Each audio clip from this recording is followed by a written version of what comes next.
Thanks for choosing this free Anfield Index podcast. If you'd prefer to listen to this or any of our other shows without adverts, then now's the time to check out Anfield Index Pro. With AI Pro, you can supercharge your entire listening experience.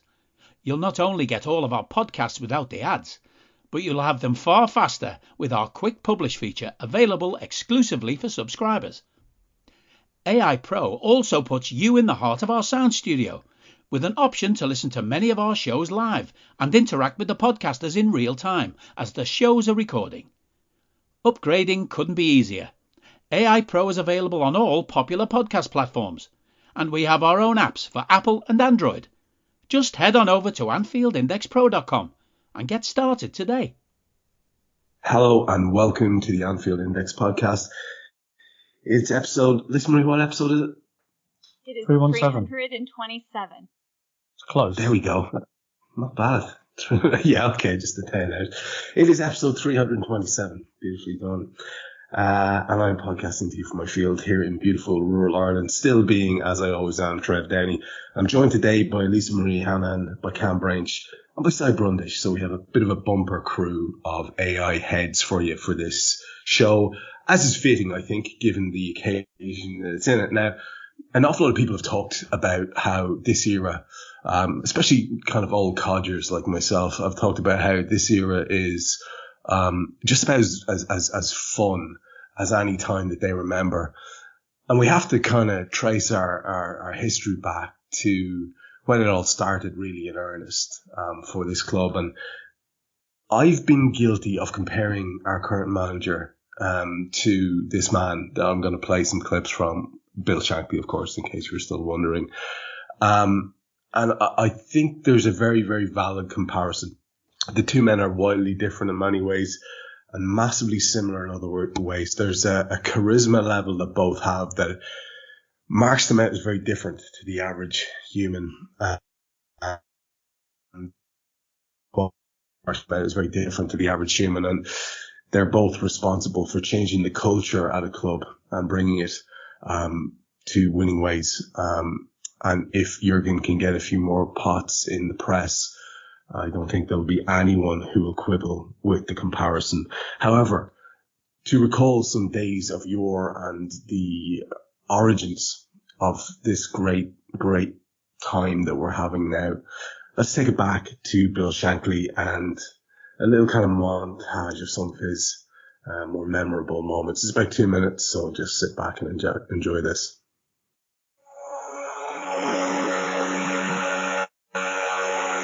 My idea was that to build Liverpool into a bastion of invincibility, like Napoleon had that idea. He would conquer the bloody world, And that's what I wanted, that Liverpool would be untouchable.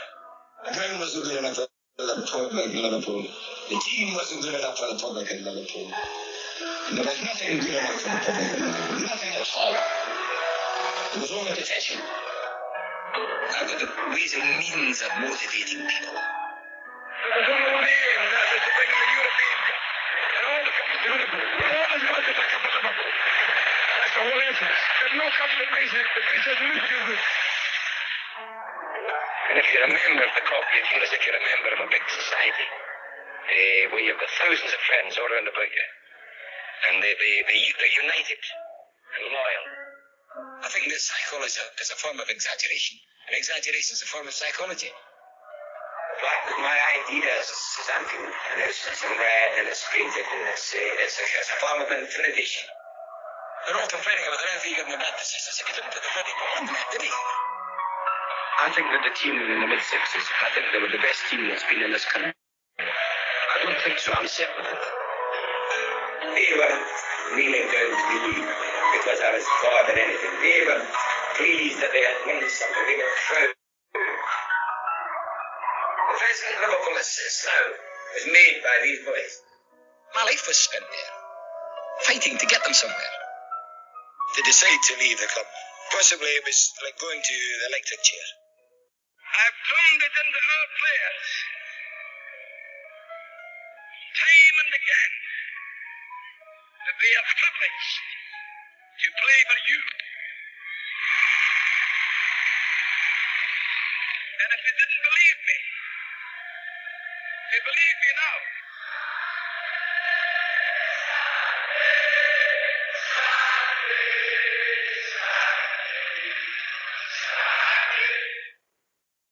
So you wrote a book, but how do you know? I mean, what do you say about that? Sorry, I'm going to go straight to you, man, as a guy of, you're a younger man than me, but we're not a million miles away from each other. You've grown up steeped in the Shanks mythology, and there's something about him talking and saying those words about conquering the bloody world. The hair stand the back of your neck, and it's a different world now. Jurgen's a different type of guy for a different era, and a different audience and a different type of footballer and a different method of that motivation that he spoke about. See where I'm going with the comparison. They're two guys you'd run through walls for, aren't they? I think they're much more similar than people would give them credit for. I think the only difference is time. That Klopp is the Shankly of his time. That's the thing. They're both builders. They're both they're good humans first. That they build this collaboration of skills. He builds people up. Like it's not that he puts his arm around a weak Stan Collymore to make him feel good about himself. He genuinely wants people to be the best versions of themselves. That everybody he is around, and he just creates this family that cares for each other.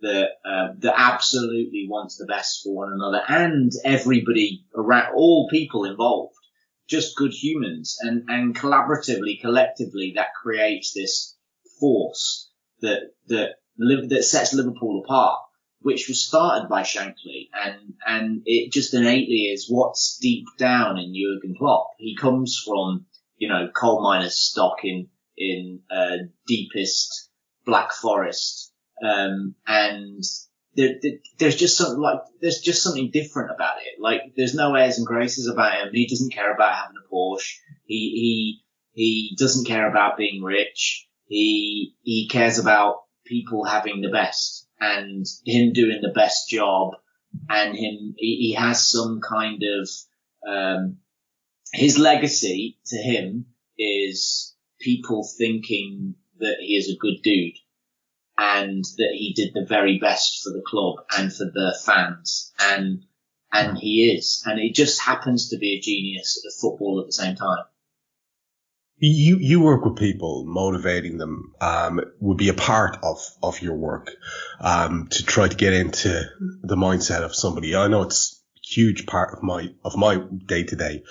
And the point I was driving at with the different time, and I think you were echoing it there, is that, like you said, Klopp can't really go in two-footed on somebody because people are made differently now. They're structured differently mentally, and it's a different sort of skill for sure to motivate a guy who's fabulously wealthy beyond any fears of having to worry about the rest of his life, in a way that the lads who played for Shankly weren't. And the lads who played for Shankly, if they were injured, he would ignore them. He was fucking furious with them.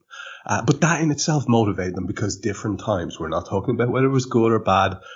Best if you and I, as two old fellas, don't get into a talk about what's good and bad and how society has changed. It just simply has. And so you have to roll with that. And yet there's something about Jurgen, I think you'll agree, that I know I find is an essential part of my day to day. And I wonder if it's a part of yours, that you also have to, apart from the kind of cajoling thing, you have to have the ability to possibly put a little bit of the fear of God into someone too. And to do that in this day and age, that's a real skill. It's a rare thing. It's not like you can threaten in the way you used to be able to. It's to do with maybe fear of disappointment.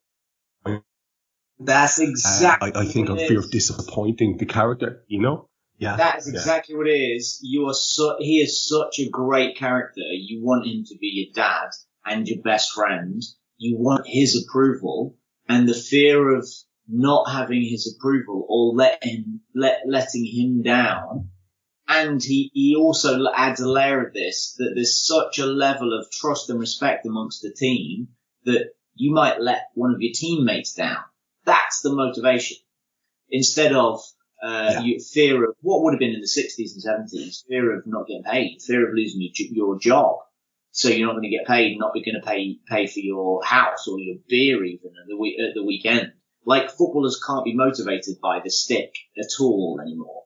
They're totally at the opposite end of that hierarchy of needs that you have to use to inspire and so he sets standards of work ethic and diligence, and he has people around him that are the best at their skill set in the world that also set standards of diligence and professionalism. They expect it, and if you fall below that, he's not going to scream at you that you're going to feel terrible, or one of your teammates is going to look at you badly.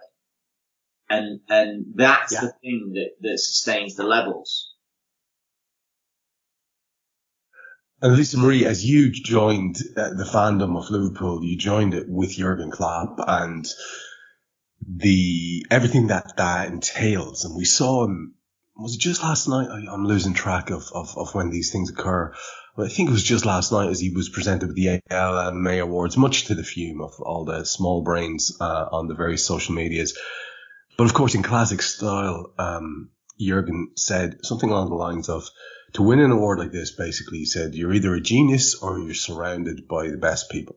To echo what Si was saying and to use as a segue. And I love that because, to me, that's at the core of what this lad has been about from the start. It's not false humility with Klopp, Lisa Marie.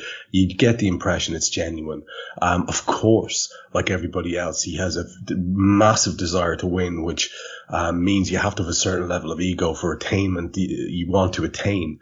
I loved the thing that Jurgen seemed to make a regular sort of a meme almost amongst the staff and the players specifically was they're going to take our points. We want our fucking points back.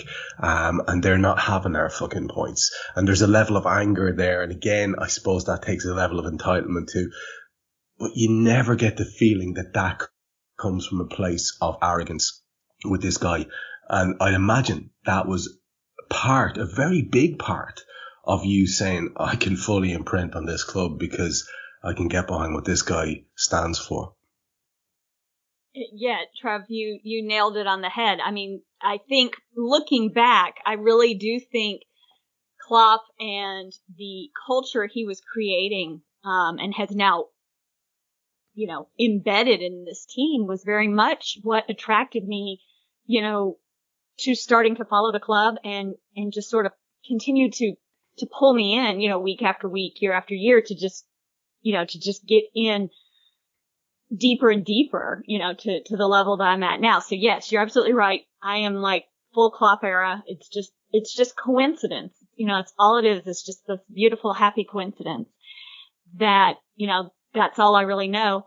But I also love and appreciate, looking back and learning more about, the past and when people first kind of started comparing Klopp to Bill Shankly, I went back and did some reading just to kind of understand that comparison. And I very much, could see where that does come from. But everything about Klopp just strikes me as so genuine. And, either he is just the best actor in the world and has us all completely snowed, but I don't think so. I mean, he just comes off as, what you see is what you get. And he's just completely genuine in his reactions to things. I mean, we all get a giggle over, when he's pissed off at a post-match press conference and says it, I mean, he doesn't per se, I mean, I'm sure he's censoring himself to a degree, but he doesn't hold back about things like there should be 5 subs in the Premier League or, various and sundry things, that have, been going on in the last couple of years. He states his opinion and he's not afraid to do that. And I think that just makes me admire him all the more. I wouldn't take issue with a solitary thing you said there, except I have, as a guy who's been massively interested in this all my life, I've got quite a lot of admiration for Jurgen's acting chops. I've seen him now in several ads, and he's decent, you know. He's actually quite good. I mean, you know, as I was saying that, I was like, you know, there is a level of acting that is needed for some of those press conferences, and I get that. But where I was going was as far as, you know, whether we feel like we're just being, you know, fooled by this persona. Yeah, you know, this public persona that is flop. And that I think is 100% genuine. But, you know, when everyone was freaking, and I'm kind of segueing here a little bit, but for example, just the last day or so when everybody's been freaking out about Thiago, I'm just like, we all know how Klopp can be about these injury things.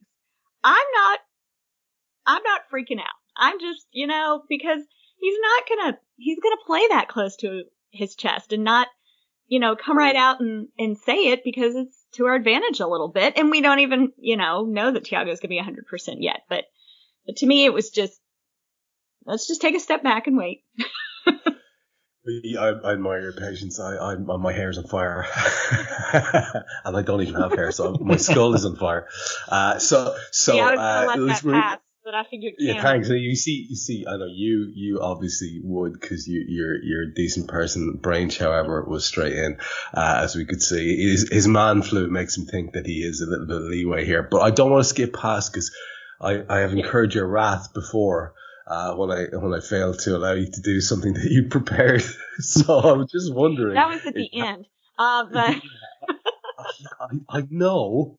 Do you have an opening quote for us? I do have just a quick little opening quote. Sorrow can be alleviated by good sleep, a bath, and a glass of wine. And that's exactly what helped me on Sunday into Monday.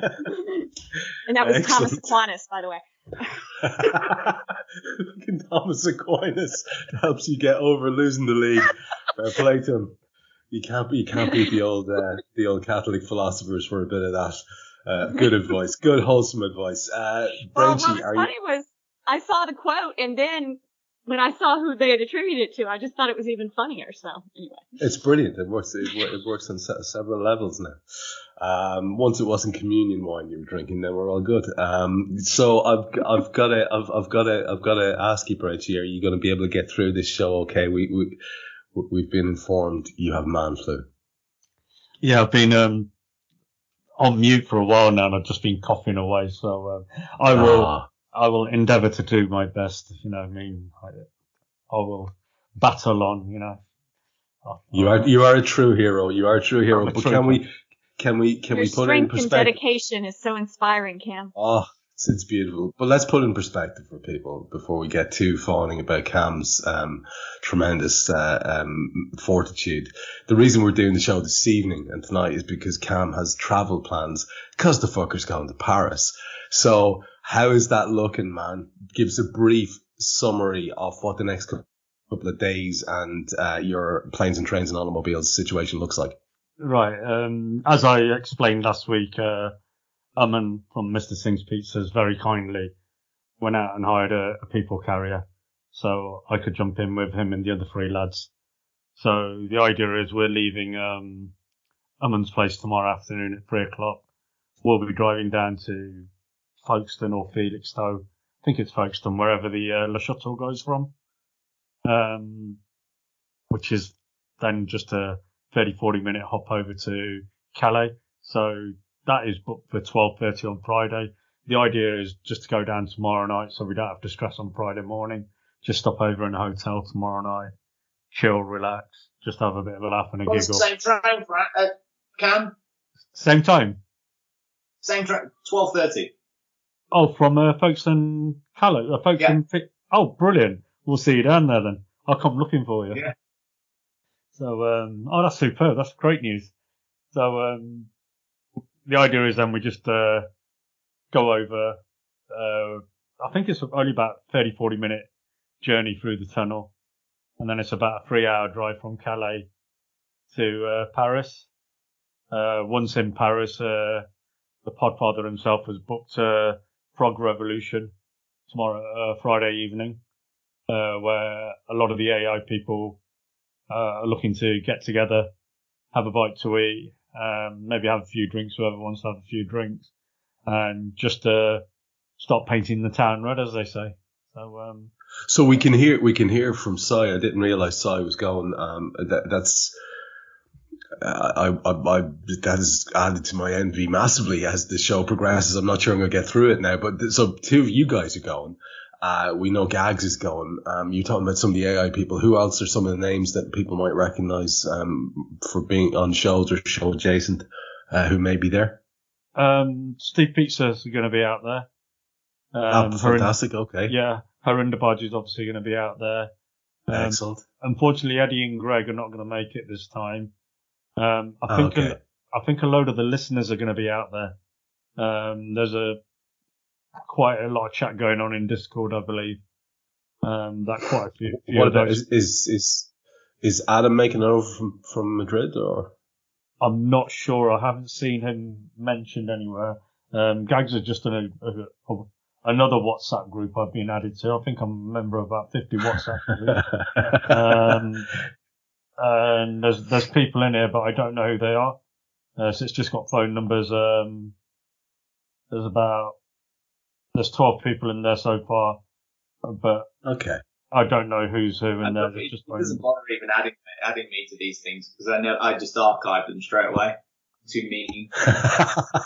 You're not a joiner, Si. You're just not a joiner. Oh no, I don't. I can relate.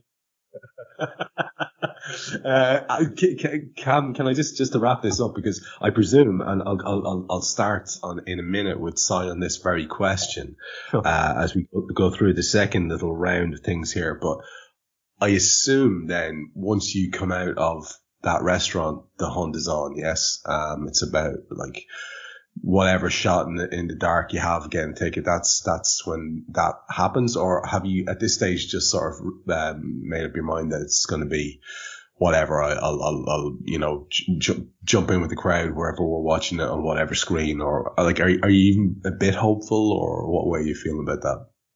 I've got a ticket. No way. Yeah, got a ticket. In the recent UEFA ballot. A few of the people got emails, and me and Gags managed to get in there, and a couple of the lads from who I'm travelling down with, they managed to get some as well. So there's about 5-6 of us in the end who were ticketless, who managed to secure tickets through the ballot. So we got really lucky. Fantastic. We got category 2 tickets, so cost a couple of quid, but cheaper than Madrid. Let's put it that way. So, dude, I'm delighted for you. For you. That is fantastic. Now, before we move on, like I say, into the second round of things, you usually have some opening quote as well. Let's do that now before I hop a few more questions off everybody. It's just a sentence, and it's simply this: be happy in anticipation of what's coming. I love it. Simon, are you happy in anticipation of what's coming, buddy? As you look forward to this, and now we know you're going, I suppose I better ask the awkward question. Have you been as lucky as this other lad in terms of tickets? Dude, yes. We got 2 tickets through the normal standard ballot. I've had a ticket in every single ballot so far we've had. So, we tend to be quite lucky. Kiev, Madrid, and to be fair, Gags has had both of them so far, because I always managed to get elsewhere. So it's worked out nicely. I love that quote. I'm all on board with it, and I thoroughly expect us to win. But even if we don't, I'm taking my 14-year-old, and he could not be happier. He could not be more excited for a whole goddamn week. It's just going to be brilliant. Wow, what an occasion for the wee man. That is amazing. And I guess the ultimate dad and lad there right away. I mean, I have to start. I'm going to get this stuff out of the way at the start, because we'd like, obviously, to have most of the show as upbeat as possible. Lisa Marie alluded to the Thiago thing, and there's a lot of chit chat about some of our players and their futures and all the rest of it. I'm just going to play a small clip. It doesn't matter really. If you don't want to go into it, you don't want to go into it, it's fine. But it's just to talk about some of the things that might be worrying people in advance. So obviously the fitness around our two of our first team midfield. That's a thing. And I want to talk to you about those two guys.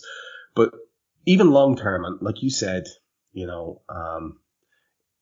way it almost partially doesn't matter because this team is just so awesome. And I mean that in the most non-Yang sense possible. Sorry, Marie. I mean, they're awesome. Like, just like the idea of magnitude and size and scope. And it's hard to be too disappointed. My disappointment comes when I think about the team and the characters and the assembly that we have of characters being broken up. And I saw this, and it kind of bugged me a little bit. So this is Sadio. This is Sadio being asked about his immediate future. Make sure that you're staying around a lot longer than just next season. For sure, it will be special to win it and to make it 7. And this question, I will answer after Champions League. I'm saying, I'm going to answer after Champions League. Okay, now we've had Mo Salah saying something along the lines of, I'll definitely be here next year, which sounded to me almost passive-aggressive along the lines of, they'll fucking pay me or I'll walk. And that's fine, as far as I'm concerned.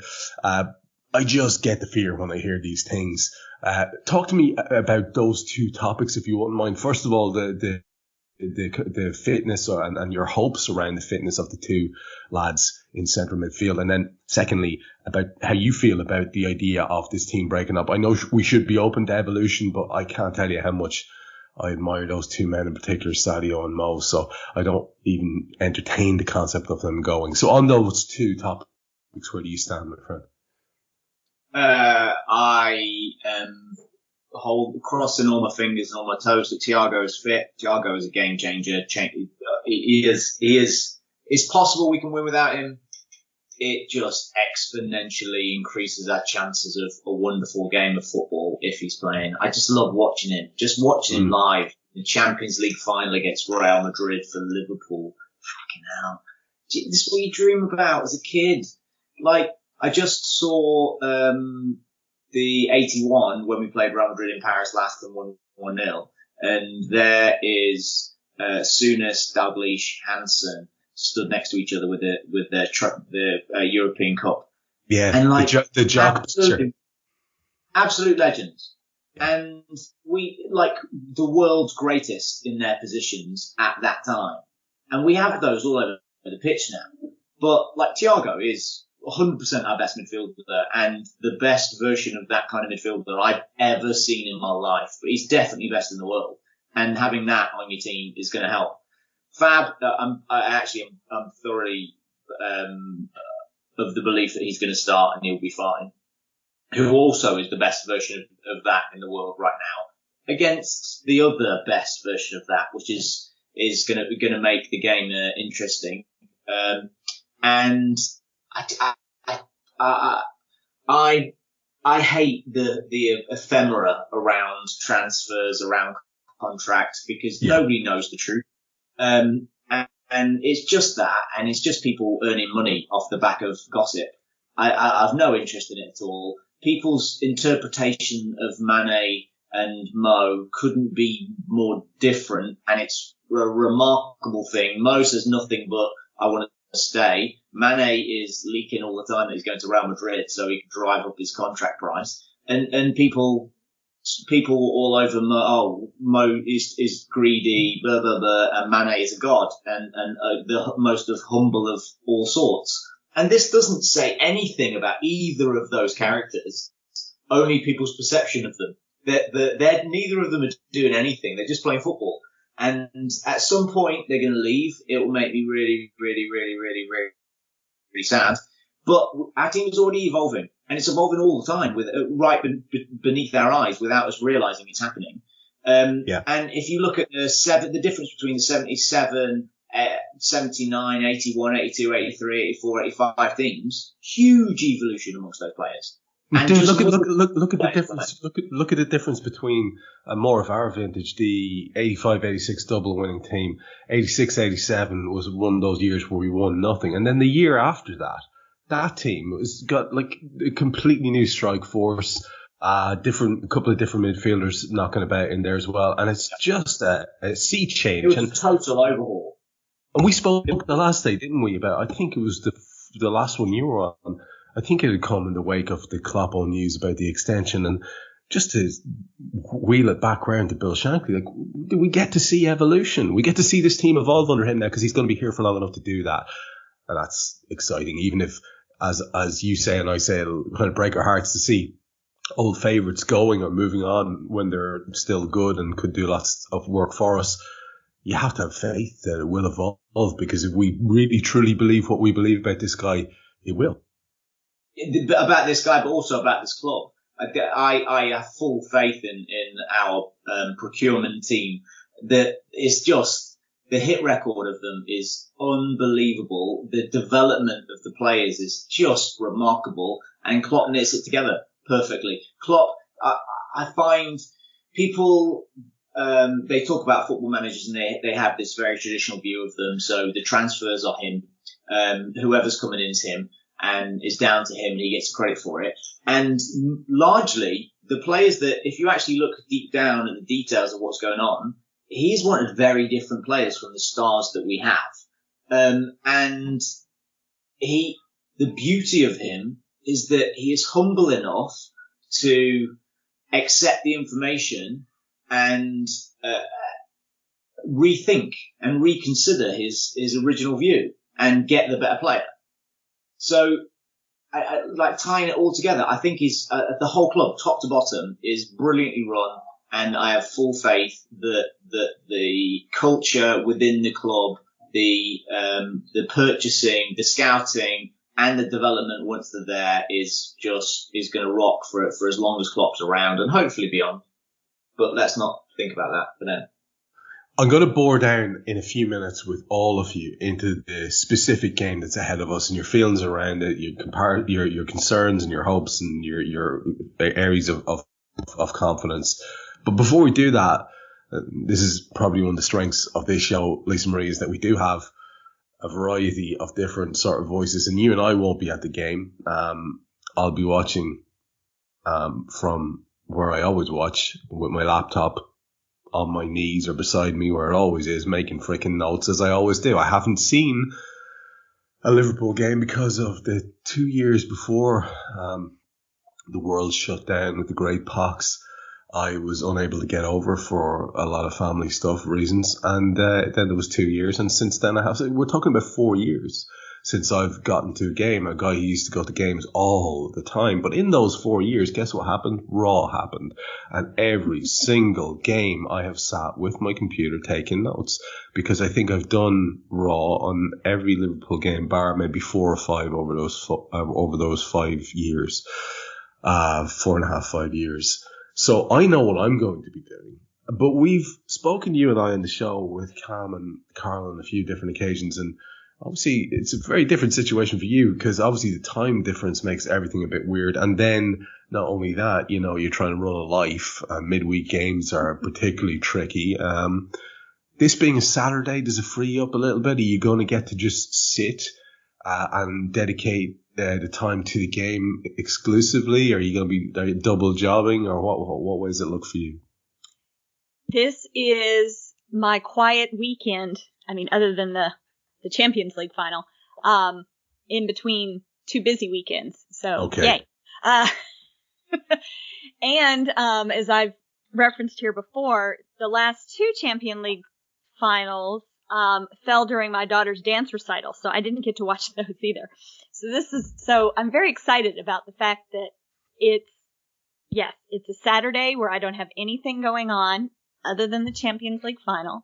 I'm going to be able to sit down and watch it.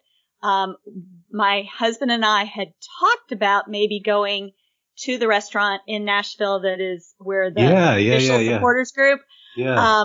Unfortunately, he is on call this weekend, so he really can't do that, and I'm not sure that I really want to go by myself.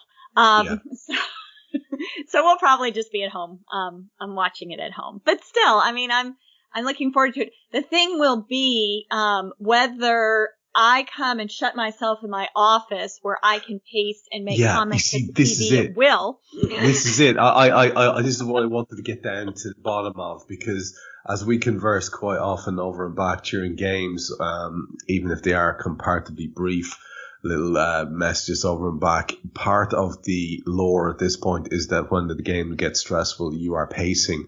And I wondered, where is the venue where you can do that best, because it may be necessary. Well, I mean, I can pace downstairs. Here's the thing is our living room and kitchen is all kind of one open area. So if Mr. H and I are downstairs in the living room trying to watch the game, and especially if they're on early enough on a Saturday, well, here come the kids one by one, fixing breakfast, making comments, and I'm like, would you just be quiet? Yeah. Watch this. So yeah, that could be what is happening. We'll maybe just have to play it by ear. Yeah. So, I mean, and that's the thing, it's early enough here. It's not really where you're going to want to sit down and, have a couple drinks while you're watching the game. I mean, I'm not saying that I'm opposed to people doing that, but it's just, I'm still half the time drinking coffee. Yeah. Yeah. Of course, we can make them Irish coffees. That's a thought. Anyway, so yeah, I am looking forward to being able to sit down and watch it, as opposed to, taking peeks on my phone as to what the score is and how it's going and stuff like that, as I did in the last two champions. Of course. Yeah. I also, I thought it was only Brainch who did the racial profiling about the Irish in this show, but it appears not. Hey! That's an actual drink. I am not racial profiling. But to the fact, my married name is Hanahan, which, anyway. Duly noted, by the way. Duly noted. So, as you the Irish, Trevor. You know it. I'm actually, my best friend is married to a proper fiery redhead Irish lass. Oh, here we go. Another stereotype. Holy shit. She is. She will admit she's fiery. She is fiery, man, honestly. And wow. She's just an absolute joy at the same time. Lovely lass. Unfortunately, she's had to shave all her hair off at the moment because she's got cancer in 2 different areas. Unfortunately, at the moment. Well, she'll need the fieriness to get through that, and hopefully she does. If your pals listening or if they're listening, we'll absolutely wish you he's the a best dirty with man, can he? So, but the funny thing was, she sent me a photo the other day on WhatsApp, and it was the young lad wearing a Liverpool top, and I was like, glorious. What's happened there? Yeah, exactly. I'm just like, I was like, what's going on? And she goes, he's walked out and left the house, as in my best mate. And I'm like, if only we'd known sooner. We could have got rid of him earlier, couldn't we? You could have arranged to have a car there. On my street, we've got Spurs fan, Man City fan, Man United fan, and Chelsea fan. Dad, all Reds. All of the kids are Reds. No way. Seriously, at different times they've been something else, but they're currently Reds. Kids are so fickle. It's fantastic. I love it. I absolutely love it. Just to finish off with you on that idea of the match day, Lisa Marie, I was just talking to Sai about, a couple of specific issues there around the game itself, and I want to start leaning into this, and Kam, I'll be asking you about your thoughts about the game itself then as well. I mean, as you're looking forward to it, there's only so much speculation we can do. You've already alluded to the Thiago thing, and you're confident, hopeful, whichever combination of the two. I am as well. Fabinho, same. I still have this dark sort of angst that a lineup might be named without them. And the reason why I think it's so important for us, and I think Si alluded to this, to have. Why it would be so wonderful for us to have Thiago, and why it's absolutely vital we have Fabinho is. Fabinho, I don't think will really cope without his screening, whereas Thiago would add to us a level of sophistication in that midfield where, if we're being perfectly honest, we have, sort of muscle memory of things going very badly in that department for us before and being outplayed in that area. I don't think you outplay a midfield that has Thiago and Fab doing their thing, and that's kind of, for me, why it's so vital. But as you look forward to the game and thinking specifically about the opposition, you find yourself focusing most of your attention around that injury issue, or are you more thinking, because an awful lot of people are, about the big capital N narrative around Mo and revenge? Or are you thinking, will we have the right partnership, because a little bit of doubt's been injected into it on the back of what people saw as a potentially ropey little spell for Ibu Konate? Again, it's all about opinions, right? But as you look ahead to this game, like, what is the area of the match, or the area of the park even, that's sort of, occupying most of the brain pan for you? The midfield probably, because Fab was in training today, so I think he's, barring some catastrophe, I think, I feel pretty confident that he's going to be there to start, and that makes me feel a heck of a lot better. To have him in that, in his usual place, because he is just the anchor for that midfield in a lot of ways, I think. I am. I'm just fingers crossed and so hopeful that Thiago is fit and able to, to play, and part of me wonders, do we start with him and then maybe he comes off, or are we better off having somebody else start, and then if it's going okay, and then bring him in to kind of see it through. If he's not going to be, ready for the full 90, that's a little bit of the debate that's been going on in my brain today. Would be, I kind of lean toward thinking it would be better to start with him, because it's much easier to start out on the front foot, as opposed to, have to dig yourself out of a hole, all the footage for the anniversary of Istanbul aside that has been across the social media today. And then of course, Henderson is likely to start on the other side. He's the captain. It's the Champions League final, et cetera, et cetera. And if it's Thiago and Fabinho, I'm okay with that. I'm okay with that. I don't know. But I am worried about, I just hope that Mo is, he certainly seems up for it from a mental standpoint with his, revenge and we're going to do it and all those other things. So I just certainly hope that his game goes along with it that day on Saturday is just the biggest thing that I'm hoping for as well. Absolutely. And, maybe that goal, which I think, oh God, and Kam, I'll bring you in on this. It was absolutely heartbreaking, mate, wasn't it? If you've seen the footage during the week after Mo had scored, to see Joel, Matip and the boys asking the crowd what the score was. I don't know what you thought, but like for me, the absolute worst part of the weekend was that false rumour that went around Anfield, because it got me for a second as well. Mm-hmm. And then you could just see the anger in everybody. It was just awful. And as you look ahead, Kam, to the weekend game, on the back of that, do you see that goal from Mo having an impact? Because look, we can dress it up it doesn't matter what way you want to dress it up. And this isn't about opinions. This is about output. And his output in the first half of the season was so bloody phenomenal. He's won all the awards, right? Now, maybe that just says that it's not actually possible for a person to continue that level of form for an entire season. And yet, you get the feeling, and I've been saying this all along, that we're going to need him to be at his best if we're going to get this thing over the line, because it is a massive ask against a massive club with a huge tradition and horrible ability to win this particular cup. So as you look ahead to that specific area at the weekend, what are you thinking around the whole Mo Salah form versus output versus revenge versus all of that big narrative that's been built up? I think Mo's goosed. I think he's just played so many minutes this season. He's just absolutely cream crackered.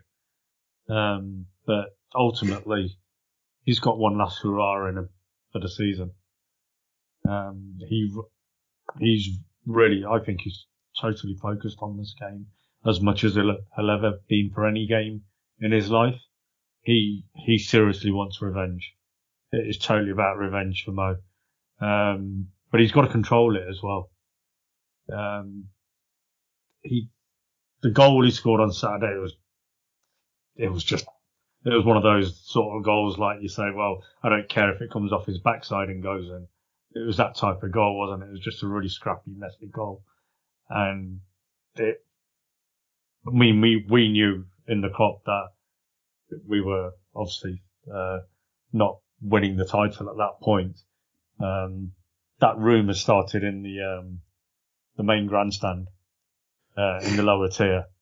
We saw it, suddenly the cheers going up around there, and and I turned around and said, Villa must have scored, to the people around me, look how they're cheering. And then the cheers started going around the stadium because of the cheer. And then it was, the gent I was with, he was luckily getting 5G and he goes, they haven't scored. So that was a really, it's heartbreaking. Yeah, it was a real bastard moment. Whoever started that rumour, I hope they have ants in their pants for the rest of their life. And, fire ants. So, fucking wanker. But yeah, I mean, I just thoughts on the final itself. I was actually having this discussion with someone else the other day, and it was like, we're sort of comparing defence against attack for each side and then the midfield and the goalie. So obviously our goalie is better than their goalie, but it's our goalie against their strikers ultimately, and our defence against their strikers. And how I look at it is our defence is better than their strike force. And then we were looking at our forwards against their defence, and we felt that our forwards were better than their defence. But then the issue is, if we don't have Thiago and Fab at least, then you have to say their midfield is better. And I've always been of the opinion that the game is won and lost in midfield. And so that's going to be crucial. I honestly think Fabinho will start. I don't think there's any doubt about it. I'm 100% convinced he will. And I think even if Thiago is 70 or 80%, they'll try and get a half out of him at least. Let me fill in here. Because we've got 5 subs as well, don't forget. Exactly. Let me just fill in for 1 second with the latest quotes from Jurgen. These are out a couple hours, so people will be familiar with them by the time they listen to this show. He said, after the session, he said, I only met him now inside, a good chance. So he will be training this afternoon. He did some stuff this morning. It was not planned that he was doing the session with the players. In the moment, it looks like he can be part of training tomorrow. That would be pretty helpful, obviously. And then we go from there. He continues. It's surprisingly good. After the game, it was not really positive. After the game, I was not really positive about it. But we got news then that night already that it doesn't look that bad. And from there we went. Now we will see. And he continues one more thing. He says, I can imagine everybody thinks now 3 days before a game cannot train. But we just have to be sure we do the right stuff in the right moment. And that's what we try. Now, I don't see a huge amount of upside, Kam, to Kloppo being bullish about Thiago's involvement if it's not very likely. Do you know where I'm going with that? Because in the same way that Lisa Marie was talking earlier on about how he could have played the cards close to his chest and done a real old-fashioned manager thing, I'm not telling them anything, that type of thing, they did that old school thing. But it seems a bit unusual that he's so positive about it and putting it out there rather than being cagey. So I reckon it's great. And so I'm going to let you decide whether you want to comment on that yourself in a second. I'm going to give you the last word on this. So you can please do refer to what you've just put in the chat if you want to, and if you don't, that's okay. But Kam, just to finish with your take on it. Tease, isn't it? What's that? That's a hook and tease, isn't it? Yeah, I'm good at that shit. So, what do you think about that point of it seems odd that he'd be so positive about the potential for him being involved if it wasn't indeed very potential. I'll take what Jurgen Klopp says with a pinch of salt. Right. You have to play mind games, and Jurgen Klopp doesn't play mind games in the traditional way. He's more cute than that, and he'll say stuff just for the sake of saying it. Doesn't mean a thing half the time. You know, you look at the vast majority of his press conferences, and he doesn't actually say a lot. Yeah, he does talk a lot of golf. Fair play to him, yeah. And we honestly don't know until an hour before kickoff whether Thiago will be playing or not. So, yeah. I mean, we just can't speculate. You saw him walking off. You saw him walking back on at the end of the game, and he wasn't walking great. He was struggling, but he had his kid on his shoulders. So, what's that about? You got, how does that work? So, maybe he's absolutely fine, and he's just as a precaution, he's just taking it nice and easy.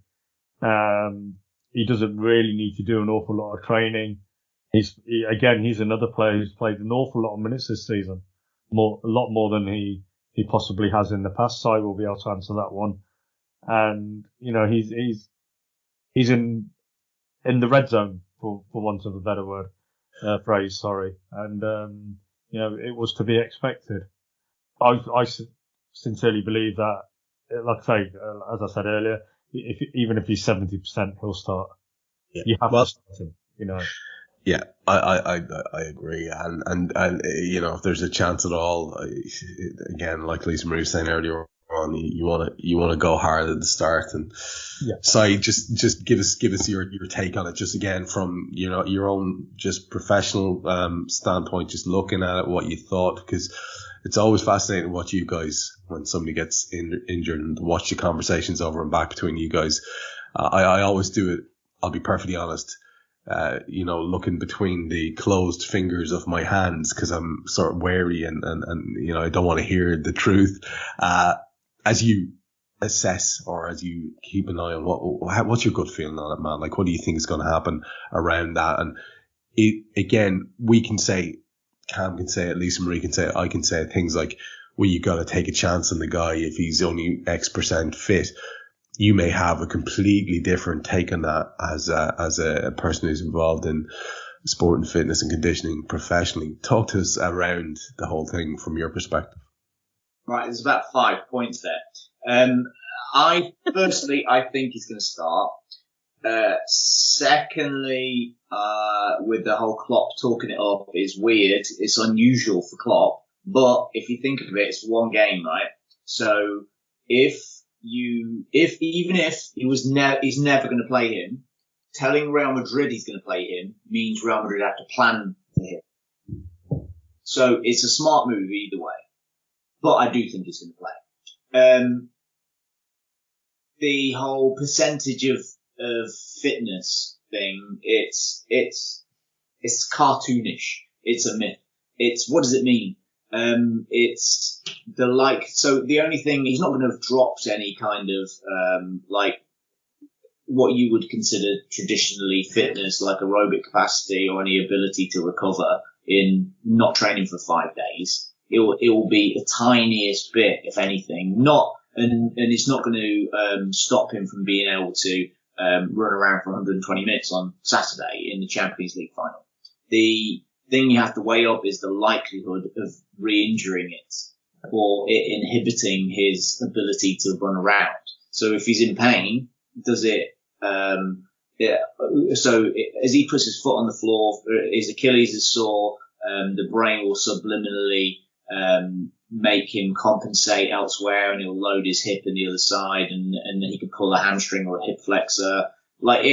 Those are the things that you're going to weigh up. If he's pain free, he's playing. If he's got a dull pain that he can, they'll just drug him up and he'll be playing.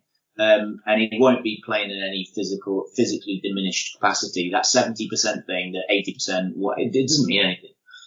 Let me cut in and ask another daft question here then, because I know people will be thinking this as we're having the chat and listening to you. I have personal experience of completely ruptured Achilles, and it's a shit injury. And it happened to me when I was 37, and the guy was kind of telling me, "Oh, that's you done," and obviously that made me absolutely determined to recover quicker than any fucker has ever recovered from it. And I did a really decent job on that.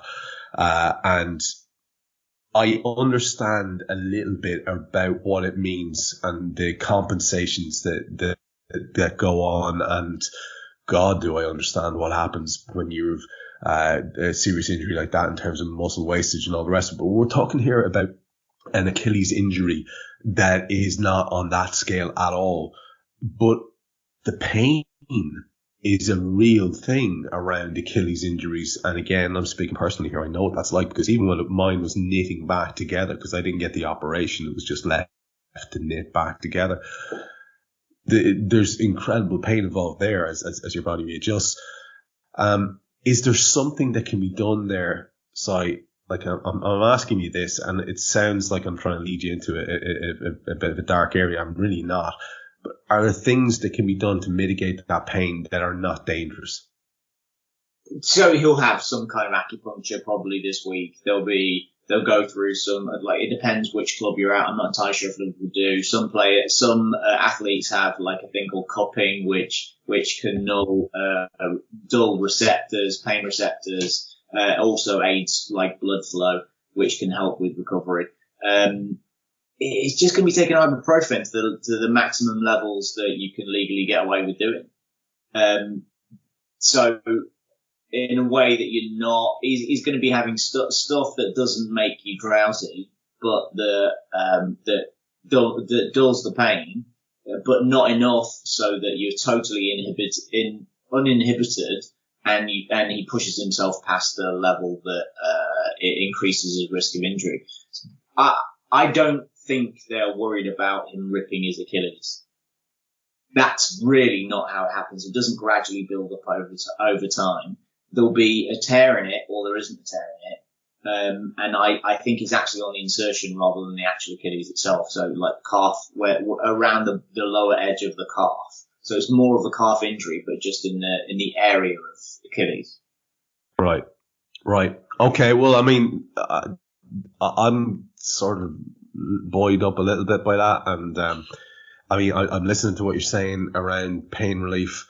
And I know that everybody's got the simplistic notion of, is there not some sort of, magical leprechaun juice, horse placenta shit that we can just inject into the site of the injury and everything will be fine. Obviously nothing works like that anymore, even if it did not all that long ago and maybe continues to in certain places. It's just an interesting one to think about. And what I want you all to think about, as I'm looking at now, it's 57 minutes and we're rolling around towards the hour. What I want you all to think about is just giving me a final take on the game of the weekend. What it means for you, your overall feeling, how you think it's going to go, because we didn't get to do a Mulby on the spot this week. And the feature at the end with Jan is always, I ask him how he thinks the game is going to go, just straight up old fashioned pundit prediction. So I've got a feeling that might be a bad idea to go around you guys for that as well. But I'm very aware as well that you might have one or two things that you want to say, or your different sign offs you want to say. So having left Si on that topic, I'm going to go around again and just get final thoughts from everybody. So again, if you've something that you had kind of planned to throw in at the end, do it here now. And I'll just go Lisa Marie, Kam, Si, and then we're out. So Lisa Marie, as you look ahead to the weekend now and the chance hopefully to watch comparatively unmolested, watch your favorite team do their thing, which is since you've known them, be involved in the most important games. It doesn't get any bigger than this. I bow to nobody on this. This is the biggest game in the world. This is bigger for me than the World Cup final. This is just the biggest football game in the world. I may be Eurocentric. Who the fuck knows? I couldn't care less. It's an opinion, and I stick by it. And you've got two, undoubted, members of European football aristocracy, shaping up against each other. You've got bad blood, Lisa Marie, just to add to the ratchet up the tensions a little bit further. There's all sorts of narratives, left, right, and center. Holy shit. It's a writer's dream. These are the kind of occasions where I wish I was doing my column again, because if you can't make good stuff out of this, you should not be scribbling or hitting keys. I'll tell you that much. Now, as you sort of frame this up for yourself, what is there a sort of a win or nothing, all or nothing thing, or are you consoling yourself like I've seen some people do, like, oh, it's been a good season and I won't mind, blah, blah, blah. I'll tell you what, I'll fucking mind. I'm just wondering, I think you're the same. So I'm just wondering, give me your thoughts around the weekend. If you can, please work in how you think the game's going to go, as well as whatever sign-off you want to do. All right. Trevor, you know that I live in the land of optimism. So, of course, we're going to win. I can't allow myself to think anything else. Now, I could be wrong, but I really don't think I am. And I think after the way this past Sunday ended, not that the team wasn't going to go out there and just give 110%, but I think they're probably even more determined to leave everything out on that field, because they missed the Premier League, trophy by, inches, so to speak. I think if nothing else, that just gave them even more motivation to do so. They all just look so miserable. I've never seen anyone look so miserable collecting a golden boot as Mo Salah did. It was, yeah. It's not funny, but it kind of is. Even Ali, getting the golden glove was not his usual, self. So I think that's just given them that extra little whatever to push them to be even more determined. And I think it's like a freaking script. After what happened in 2018, against Real, then, they're just so determined. And I think it's the same thing that I've said multiple times on this podcast. I believe it until there's no reason to not believe it. I honestly, even on Sunday, it wasn't until the whistle blew on our game that I gave up hope that somehow it wasn't going to get, we weren't going to be able to pull it off. That's just the way I am. Now, I will likely be severely depressed if we don't win the trophy, but so I do. I think we're going to win it. I really do. I think we're going to win it. And I don't know a whole lot about Real Madrid as a team. I know players' names and I really didn't watch that semifinal game against Man City. I had it on for a little bit, but then City scored, and so I turned it off, and Real scored, and so I just left it alone. So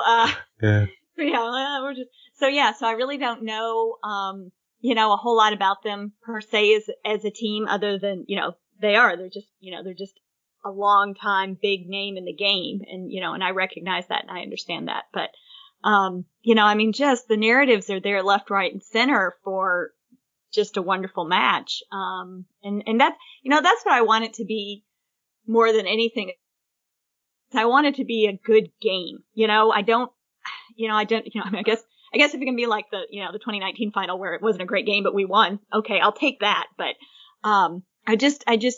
overall, I just want it to be a good game, that we play our very best and we end up with a win at the end of it. It's a modest ask, isn't it? It's a modest ask. I think so. I mean, I don't think I'm asking a whole lot. No. But I did have a final quote. Go for it. Since this is my, wrap up as well. You know what? I'm not even going to do it. We'll save it for another week. I am going to read you the fortune that was in my fortune cookie from my Chinese the other night, though. Okay. And it is, courtesy opens many doors. And I think that's just something we all need to remember. I just, Kam, Sai, I hope you enjoy yourselves. I can't wait to hear stories about the whole experience. I am so jealous. And hope the next time we make it to the final, I get to go too.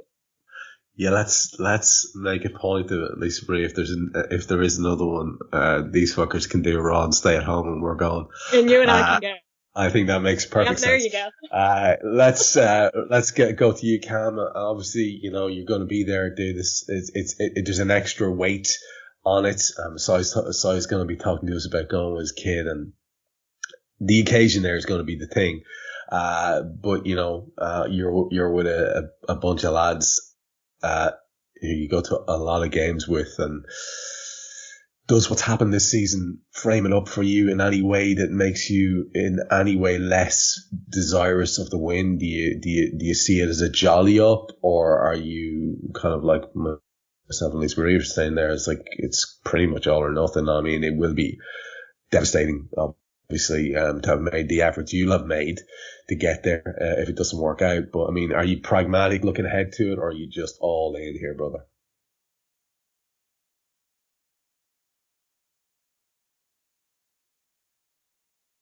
Have we lost Kam? Is Kam on mute?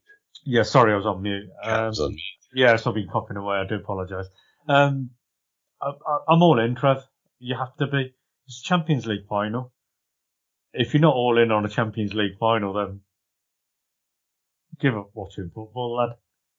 It's it's everything. I mean, for you, it's personally. You said it's the biggest game for you. I've always said, Premier League first. But this season, last 2-3 seasons, I've really wanted the FA Cup, and I'm really pleased we've won that trophy now. But being out there, being very lucky to being out there, very fortunate to have really good people who have gone above and beyond to ensure that I am out there. I'm really fortunate. I'm truly blessed, and a lot of that is down to AI. In fact, all of it's down to AI. That I'm going to be out there, and it's a wonderful community that we have here. It's very special. It's been really good for me personally, and to be there in that stadium on Saturday night, just going to enjoy every single second of it. Again, a second Champions League final in the last 3 years. What can I say? We've got to go there thinking we're going to smash the fuckers up. Simple as. Up the fucking Reds. I love it, man. Sai, last word to you. As you said, it's got an extra sort of resonance for you with the with you and Junior in tandem. That's exciting in and of itself. I was planning to quote some of the stats from the season to you, which are so mightily impressive. I wondered, does that all stack up in a column that just says this is a good season regardless? But I have a feeling you're probably just going to be like the three of us, and it's just about the win, really. I would take the scrappiest of wins, because you know what, man? What I want more than I want you and Kam as my mates to go out and win and have a lovely experience with your families and your friends. I want this team to win, because I think they're worthy of as many trophies as they can get over the line, especially for this season. And I want it to mean something special, and this trophy will be the embodiment of that. I mean, does that weigh heavy on you as you head out, man, or is it just all about the fun for you and the occasion? I nothing weighs heavy on me now at all. Not in the slightest. I think it's going to be wonderful. I believe we're going to win, but I don't want it to sound like I don't care, because if we don't win, I'll still have an amazing time, and me and my boy will remember it forever. One of the great times of my life was in Basel. And I've been loads of places, and we had a great time. Even with Kam's mates, the Sings, they did this amazing thing for me at 2:00 in the morning in the middle of nowhere, taking me up a mountain to get me back to a hotel because the car had been locked in a car park, in the designated stadium car park, and it locked at 9 when the game finished at 10:30. There were just wonderful moments of being around Liverpool fans. I think it's the most romantic club in the world. Real Madrid might be the other most romantic club in the world in Paris. I think it's going to be a wonderful, once in a lifetime, though this is the third time in 4 years occasion. And these are the best of times. Being a football fan is about dreams and hope and hatred of other people. And it is. But absolutely, it's all inextricably linked. But at the beginning of the season, you hope to be at this day. I booked flights for this day ironically in October, but we had to move them in February. And 10 minutes after UEFA had changed to Paris, I booked hotel rooms because I believed we were getting there. This is just going to be a wonderful, wonderful trip, and I hope these boys get the credit they deserve. I hope Mo Salah gets the love that Divock Origi gets, and they leave the pitch legends. And if they win in Paris against Real Madrid, these lads unequivocally are legends of all time. Couldn't agree more, and it's absolutely the perfect note to end on, and I hope that's exactly what we're talking about when we speak to you next, folks, because regardless, we're going to have endless things to talk about. This truck, this behemoth of a 89 wheeler is going to keep rolling on, and I'm not talking just about AI here. I'm talking about Liverpool under Jurgen Klopp, and we get years more of it. It's going to be exciting. We'll be bringing you the podcast on a regular basis, as we always do. When we talk to you next, it would be lovely if we're talking about another trophy, the biggest one of them all. I look forward to that. I want to thank Marie Hanahan. I want to thank Kam Brainch and Simon Brundish for their contributions this evening. Made this a really enjoyable hour or so, and hopefully it distracted you. Tune in next week when hopefully we can distract you with lots of incoherent shouting and babbling, because the Reds have won. Because that's what they do, if we're being honest, most of the time. I've been Trev Downey. This is the Anfield Index Podcast. We will talk to you very, very soon. We hope you enjoyed listening to this Anfield Index show. Please be sure to subscribe to our channel so future podcasts find their way to your device automatically. There's nothing quite like fan engagement, and we'd love to know what you think of anything discussed on this show. The best way to get in touch is over on our free Discord community, where both podcasters and listeners debate the hottest LFC topics 24/7. Sign up free now at AnfieldIndex.com/Discord. You won't regret it. You can also follow us on Twitter at Anfield Index, and find us on Facebook by searching for Anfield Index. Oh, and before you go, we'd love it if you could leave us a 5-star review on your favourite podcast app.